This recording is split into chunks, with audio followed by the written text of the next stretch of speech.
Hello, it's great to be contributing to the Royal Dublin Society's Library Speaker Series. I'm very grateful to be here today speaking in my capacity as the recipient of the Library and Archives Bursary of 2020.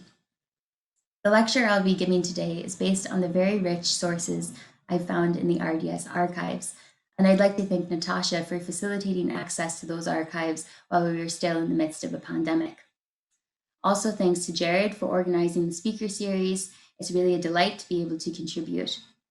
I'd like to thank the National Library of Ireland for granting permission to use the images that will accompany this lecture.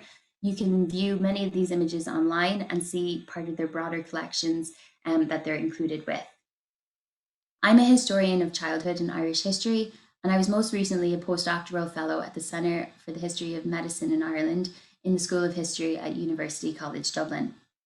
It's from my twin interest in the history of medicine, the history of childcare and child rearing, that I began to look in more depth at the culture of improvement in early 19th century Ireland and how new ideas about science and empiricism ushered in a new era of food production. My lecture today highlights the role of the Royal Dublin Society in arbitrating and disseminating ideas about healthy diet, food, and agricultural production, primarily during the first half of the 19th century. The RDS was a central player in developing and promoting new practices in agriculture and husbandry. And within this drive for modernization, there's a suggestion that an improvement in the Irish diet would also occasion a change in Irish culture and Irish industry. Improvement in the quality and quantity of Irish foodstuffs was thus as much about improving Irish society, family economies, and the efficiency of the Irish labourer as it was about improving nutrition. Since its founding in 1731, the Royal Dublin Society, or then simply the Dublin Society, was occupied with improving manufacture, husbandry, and other useful arts, while also advancing and popularizing scientific knowledge about those fields. From its very beginning, members of the Society were interested in industrial and economic regeneration, and they thought to do so through education, scientific research, and a program of individual scientific endeavor. When the Society was incorporated in 1749, it began to receive an annual state grant of between £7,000 and £10,000 a year, and at which time it became known as the Royal Dublin Society. The rules of the Society required that each member acquire a competency in at least one field of improvement, whether that was natural history, agriculture, husbandry, manufacturing, or gardening.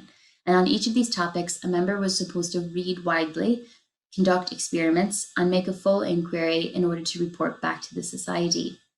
For our purposes, it's worth observing that after the Act of Union in 1801, there's a lot more emphasis put on how science could be used to reduce poverty and ameliorate what seemed to many outsiders to be a backward Irish agricultural tradition. So during the 19th century, there's a widespread belief that diet is very much directly linked to health, and that health is necessary for the fitness of the nation and its citizens. Efforts to scientifically calculate and study the effects of food on the body and the nutritional value of food were funded by state and philanthropic bodies interested in promoting agricultural and dietary practices, particularly a reformation of these among the peasant and labouring classes. These kinds of studies were initiated across Britain and the continent, and the minutes of the RDS transactions and their private meeting notes indicate that members were very much kept abreast of the international state of affairs. Recommendations about the Irish diet, or criticisms of it, certainly manifest an agenda for social regulation. When reading this literature, it's quite clear that there's different recommendations made depending on whether you're a peasant in Mayo or a shopkeeper in Dublin. And it's the peasant diet which is particularly singled out for observation and indeed criticism. In Ireland, the dependence on the potato is really the most commonly noted feature of the diet, and it's a stereotype which persists much into the modern contemporary period. It's a stereotype in part based on truth. According to the historian Cormac O'Grada, in 1845, 45% of the Irish population depended on the potato as their dietary staple, and they consumed it alongside with buttermilk, water, fish, and sometimes whiskey. James Johnson, a physician as well as member of the Royal Dublin Society, in his book The Tour of Ireland, documented how peasants subsisted on a diet of half-boiled potatoes, and he described it as eating like Irishmen, was to eat a potato that still had the middle of it quite raw and uncooked. He described how the physiology of the Irishman had successfully adapted to this diet, even though the same potato would have been poison to the Englishman. Potatoes were this sort of inner bone, of course, would have been chewed very vigorously, and it was likely done to promote the feeling of satiation, which is a solid food will keep your stomach feeling fuller for longer. But Johnson really couldn't grasp this and was very surprised at the practice.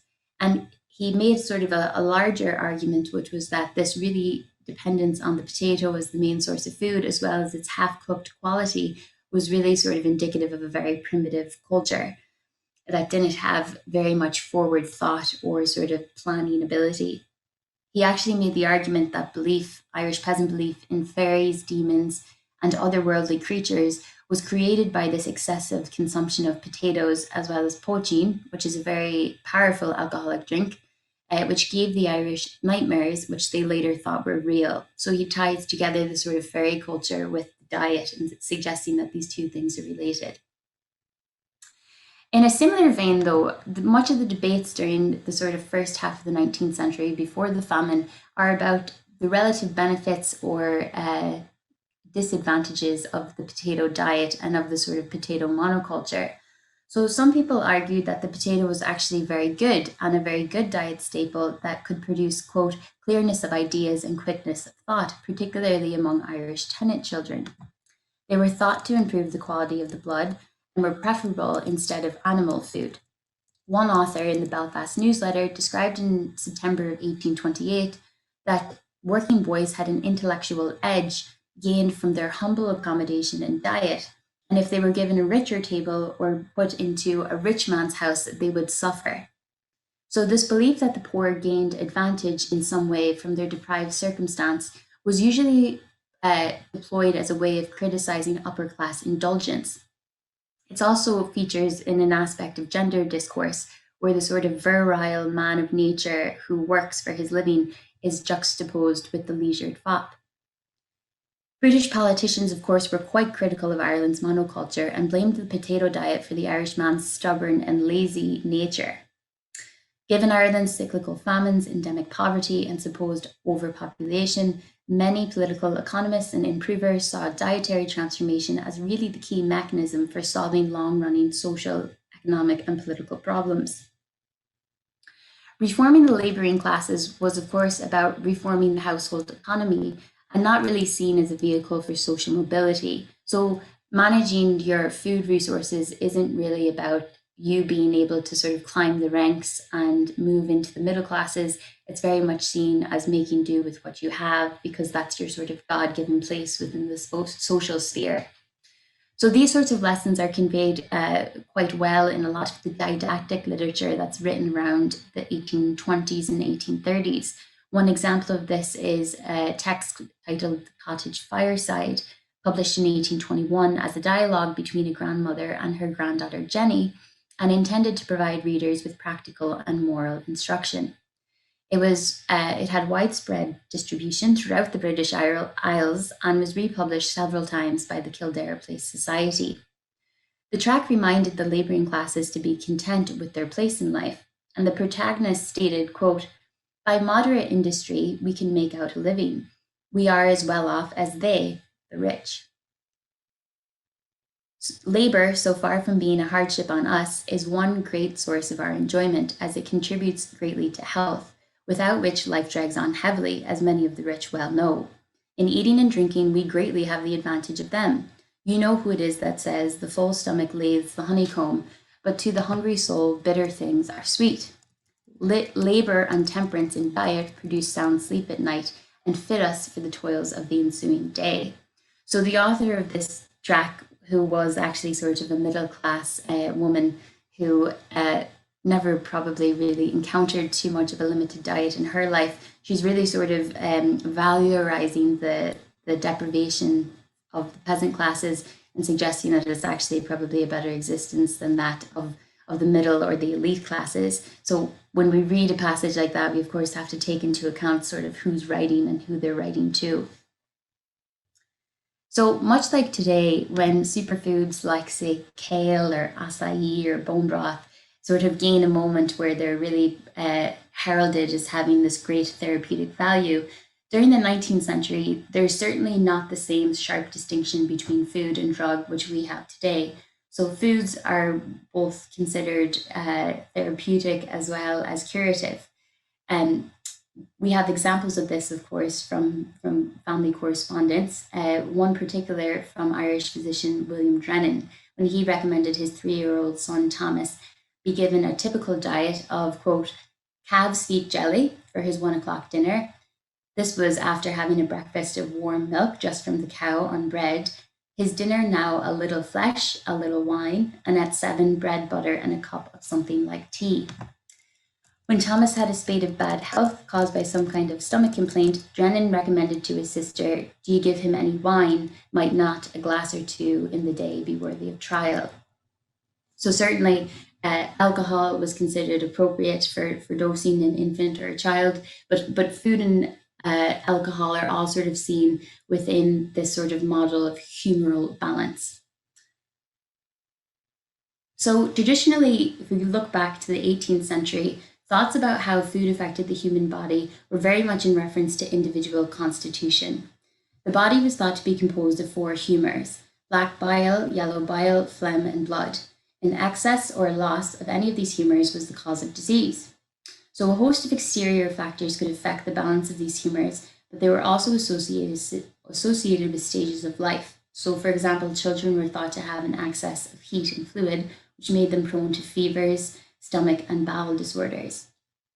The role of the doctor was to effectively reestablish equilibrium between the humors, either by purging fluids or administering treatments to replenish and restore. This could be a delicate matter of adjusting the diet or clothing, or involve the administration of expectorants or laxatives. Most often, though, the Galenic principle suggested that a humoral imbalance could be corrected by consuming a food that was the opposite of the humoral property that was out of balance.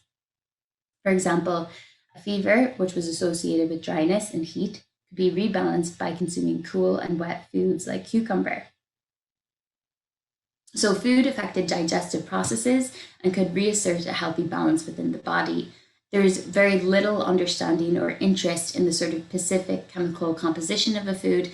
The food is classified by its qualities. So if it's hot, wet, acidic, alkaline, and these are prescribed then based on the individual's lifestyle, on their environment, on their pre-existing sort of health conditions, and even on their work. So the diet is very much tailored to the individual. In 1748, Brian Robinson, who was a physician with the Royal College of Physicians in Ireland, wrote a pamphlet or a treatise theorizing how food was incorporated into the body. So he's connecting the consumption of food with the discharge of perspiration, urine, and stool, and arguing that this movement of food through the body is caused by the blood's motion. Robinson went on to, with great effort, to specify how precise mathematical equations could explain differences in children and adult blood and organ flow, and to do so he used Isaac Newton's account of the composition of particles of salt. And Anne-Marie Roos has written some excellent work on how Brian Robinson is sort of tapped into Newtonian science during this period. So around 1820, physicians and medical scientists subjected human food intake to new empirically driven analytical investigation. The physiology of digestion became the topic for numerous medical investigators who sought to think about food in a very empirically driven way and to understand how the body digested and processed food by virtue of looking at its effects upon the physical body. And a great history of this is provided in Ian Miller's Modern History of the Stomach, which looks at gastric illness, medicine, and British society from 1800 to 1950. A really key figure in the transformation of food was the renowned German chemist Justus von Liebig, who's credited as one of the founders of organic chemistry, and he had a very particular influence on agricultural chemistry in Ireland during the 30s, 40s, and 50s. So during the 30s, von Liebig develops chemical processes which allow him to decipher how chemicals enter the body during digestion. And within this new framework, von Liebig proposes that food is predominantly chemical in nature, and he demonstrates how any given food item was actually derived from its constituent organic matter. So already in the 1830s, von Liebig is able to propose that protein is obtained by consuming meats and vegetables, and that protein is necessary to strengthen human flesh and cellular tissue. With this observation, the development of nutritional science very much is based on an embrace of this knowledge and of the premise that the choice of food variety and quantity is best done with reference to this sort of chemical transformation and behavior during digestion. So it's a much more quantitative and universal system for thinking about diet, in contrast to the humoral model, which, as I said before, is very much based on individual circumstance and symptoms.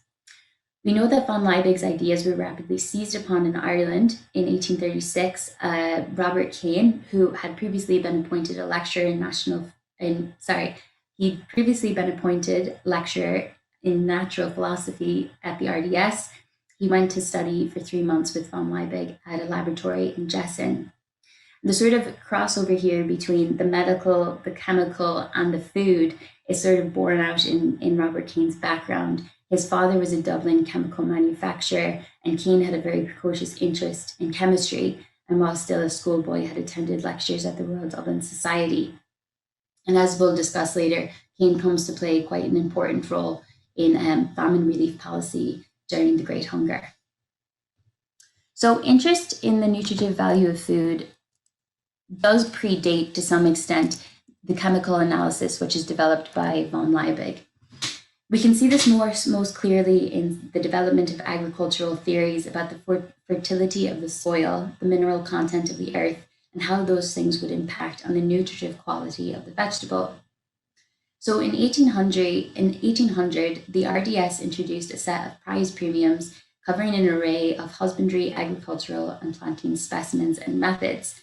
They also included a public examination in things like botany, which included a prize for the person who was able to answer questions about, quote, the several sorts of vegetables, nutritive or detrimental to each species of cattle, with their several qualities, botanic descriptions, soils in which they thrive best. And the best answers in this category earned a £50 premium and a gold medal, which would have been an enormous sum at the time.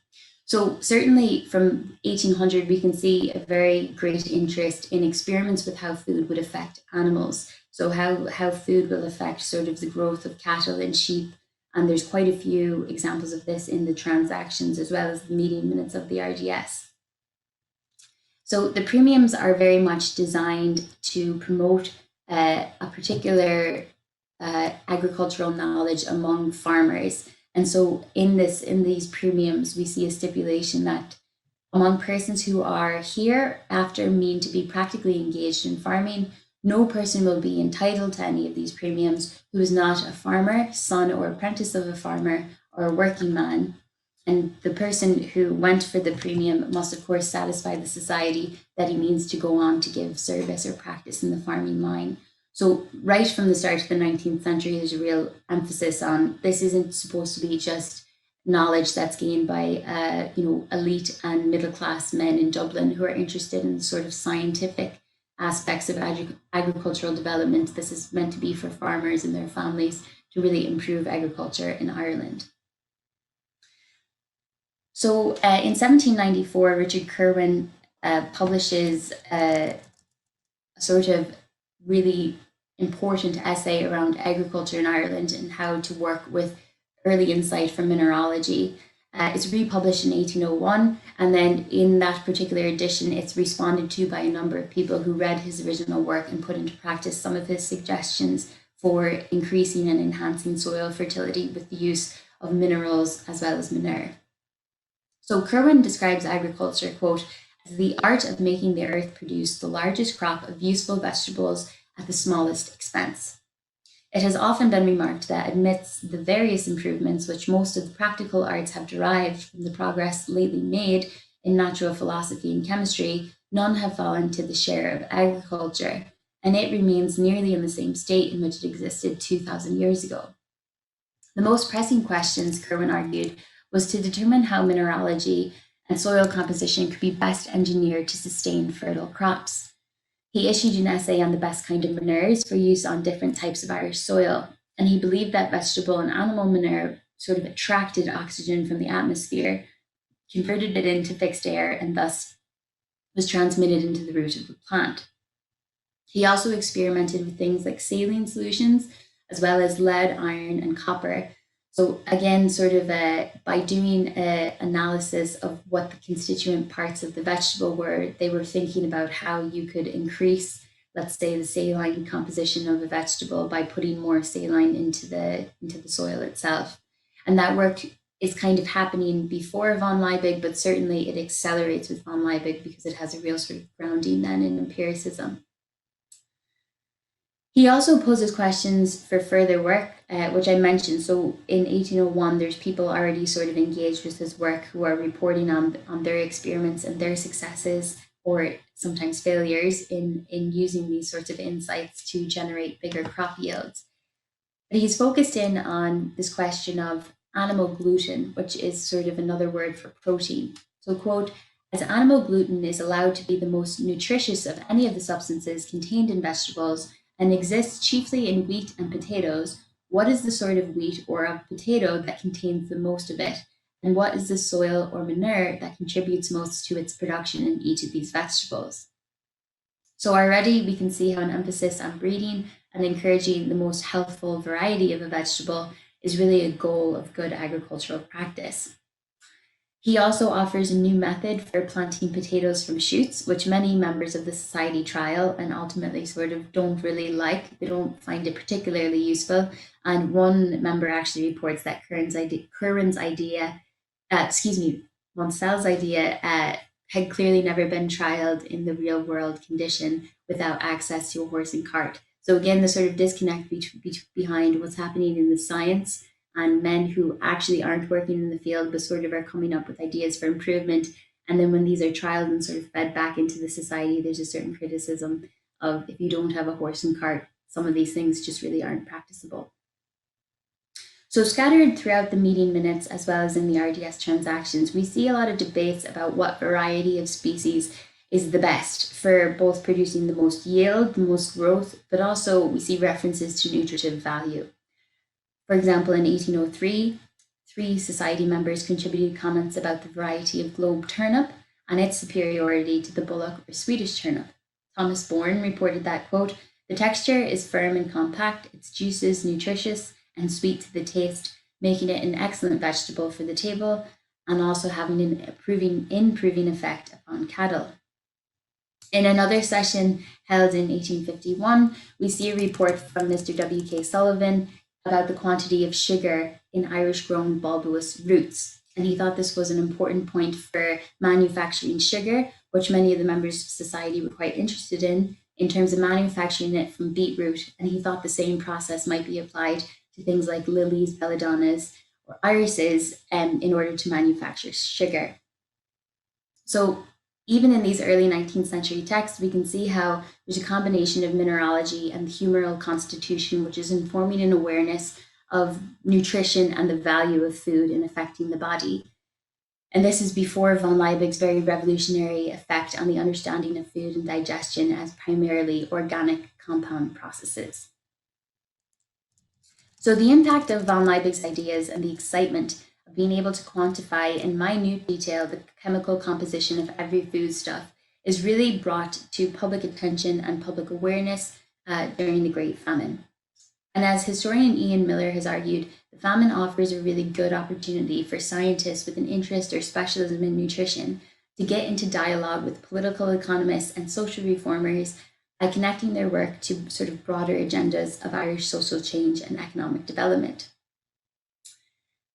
Another point made by historian Juliana Edelman in her work on popular science in Ireland argues that it's during the 1840s that the British state and Dublin Castle really eagerly embrace and promote scientific endeavour in Ireland in the belief that it's really going to affect Irish socio-economic improvements. And it's these sort of interwoven contexts with proponents of food chemistry are finding themselves very well placed to exert an intellectual and practical sway over famine relief practices. So like the study of digestion, nutritional science is really offering a set of very convincing empirically based theories about food. And that's useful for government administration that's faced with the problem of quite serious and endemic famine. So we can see this in the notes of the Scientific Commission and the Famine Relief Commissioners, that they're drawing on the expertise and studies of chemical and nutrition scientists.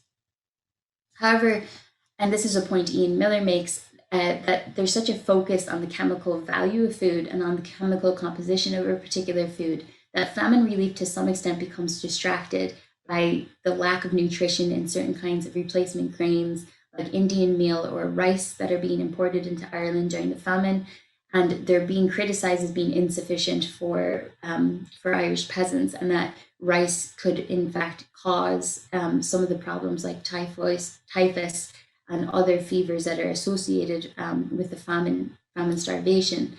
So without sufficient awareness of sort of the broader idea of quantity and calorie intake, and not simply nutrition, the debate over famine relief food sometimes just misses the mark, in that they're too worried about the specific composition of a food as opposed to simply saying it's quantity that the majority of people need. It's the quantity and the caloric intake that they need to be able to keep up their health, as opposed to the really specific chemical composition. So, for example, a lot of the controversy over the soup kitchens and soup relief, it's criticized on the basis that you're trying to replace solid food with liquid, which in part is very true. You can't simply replace a solid diet or a caloric diet with liquid and hope that that will sort of satiate or keep people well.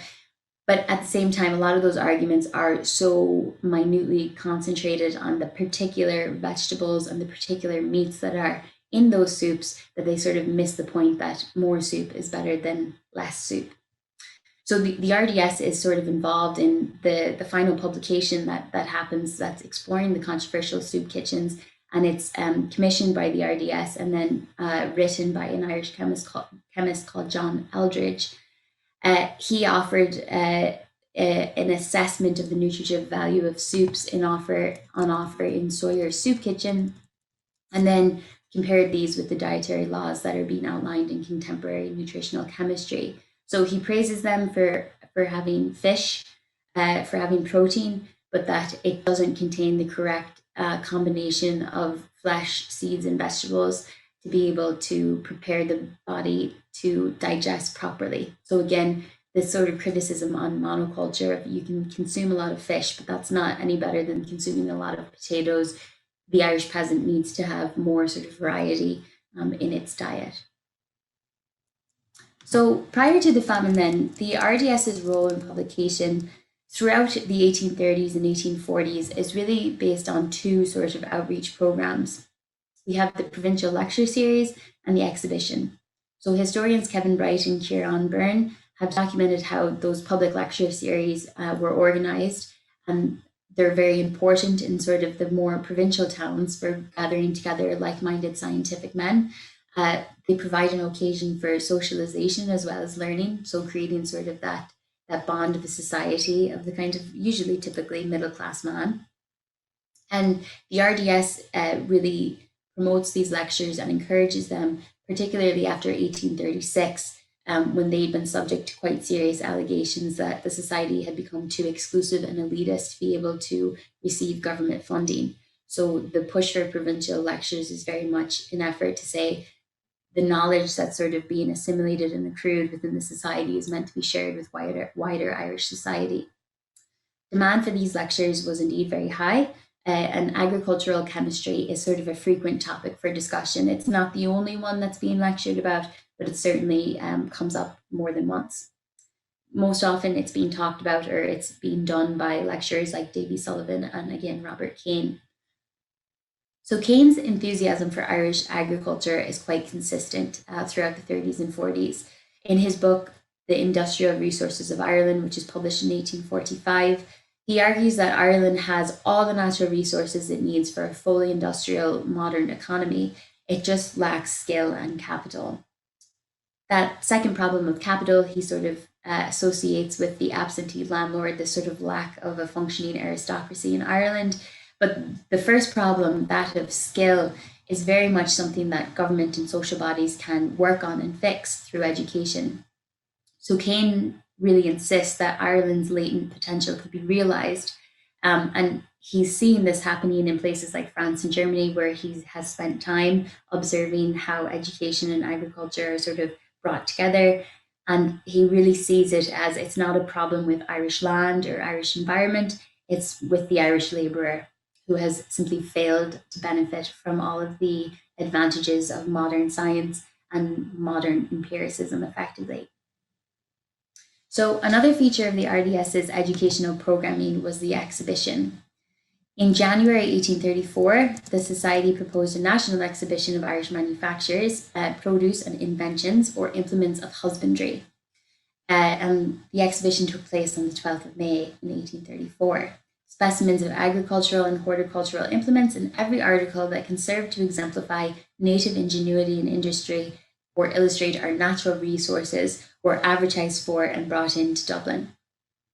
So exhibition prizes were given for the person who had cultivated the best seed barley or seed oats and field beans.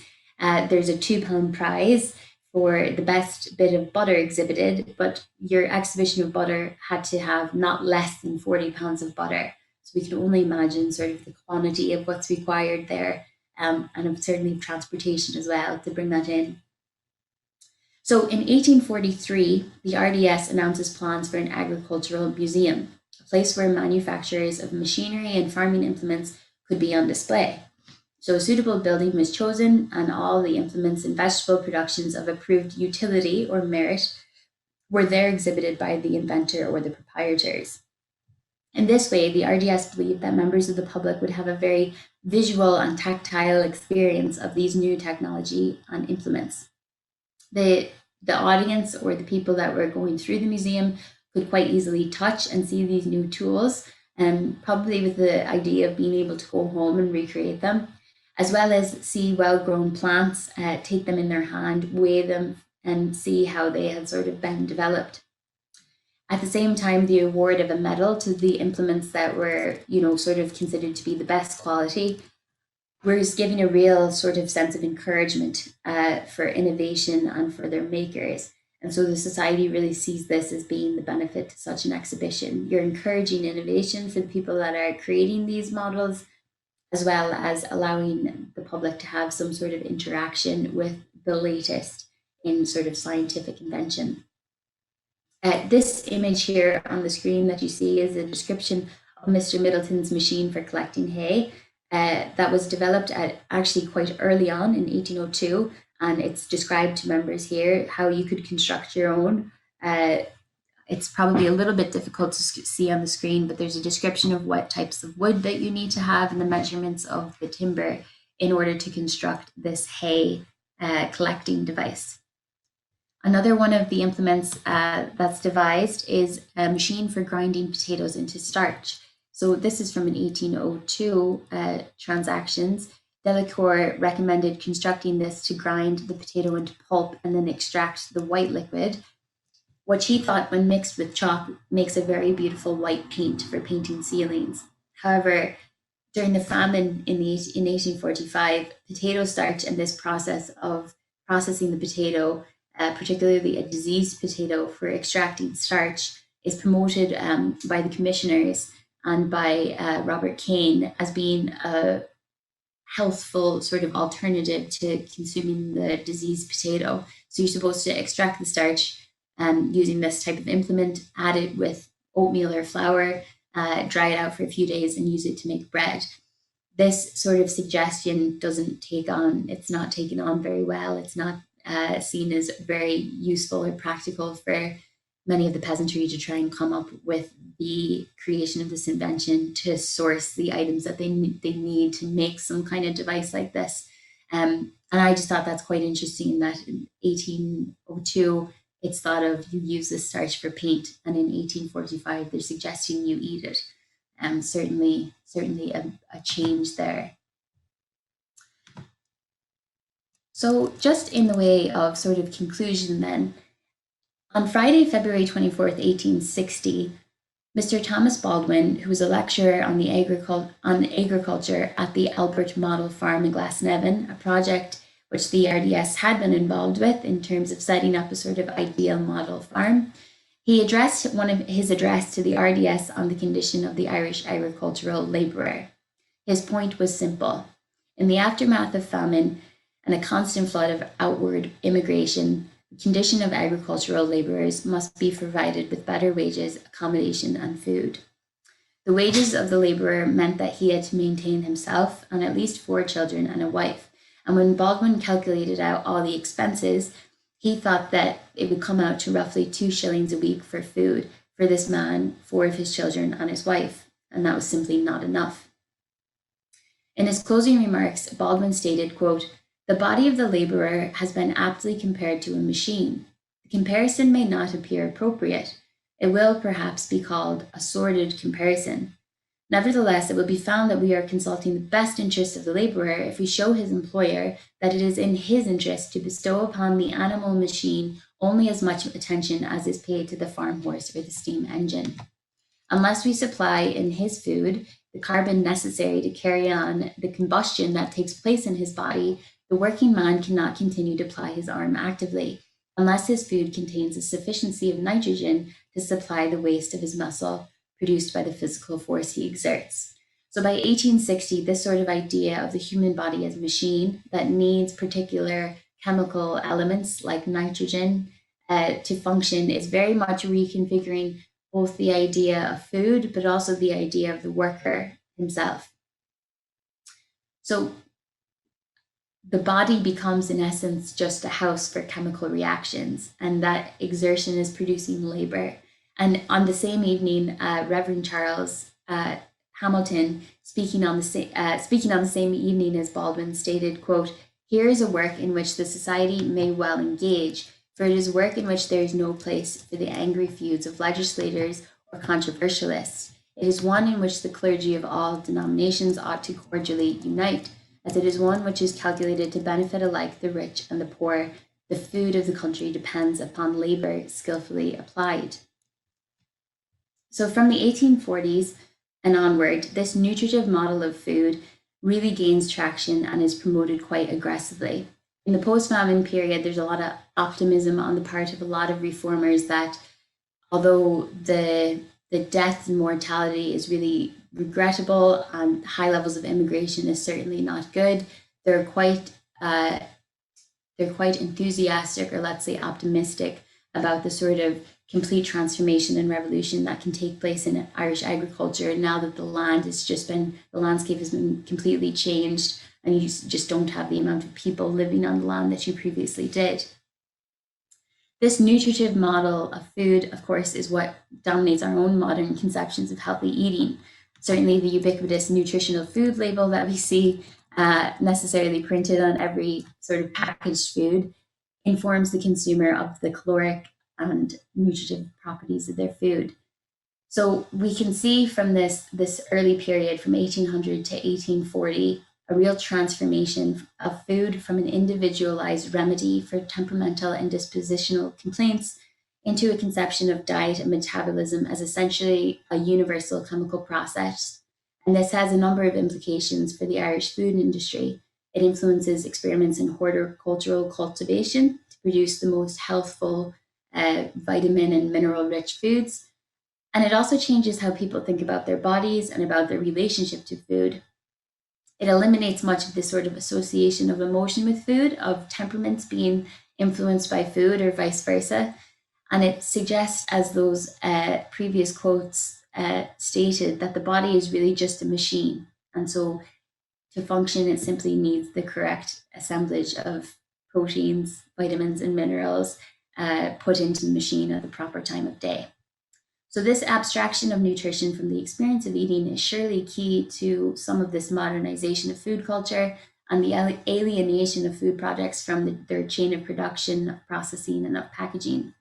The calorie, of course, is another sort of transformation in the landscape of food consumption, which really takes off in the 1870s and 80s and really transforms food consumption in the 20th century. While, of course, there's much more research and work needed in this area, I think from the observations I've offered here today, we can see how agricultural reform at the RDS was envisioned as an all-encompassing program for reforming and improving Irish life. And this ranged from the level of the individual and the personal all the way to the social, economic, and national levels of influence. Thank you.